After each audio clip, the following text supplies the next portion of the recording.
Well, it's a beautiful day, and we're out here discussing the bleak future of surveillance, so that can only mean it's Sidewalk Surveillance. My name's Albert Kahn. I'm here with our civil rights intern, Ayan Zubair. So, Ayan, what are we here talking about today?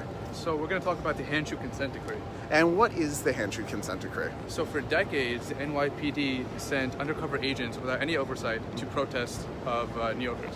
And so what does the consent decree do in response? So it creates oversight mechanisms to ensure that this is done in a lawful and judicial way. Yeah, because if the NYPD is monitoring people just for going out and protesting, it can really chill that core First Amendment right. So how has the consent decree worked out? In some ways, it's worked out well, but in other ways, after 9/11, the NYPD fought for and got more lax.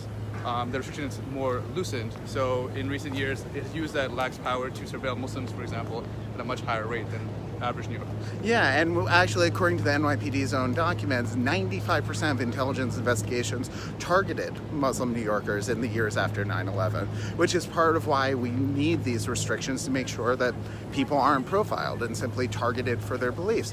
So where does the consent decree go today? Like, what do we expect the next step to be? So the consent decree has been revised and now includes a civilian representative who essentially updates the public as to what the NYPD is doing.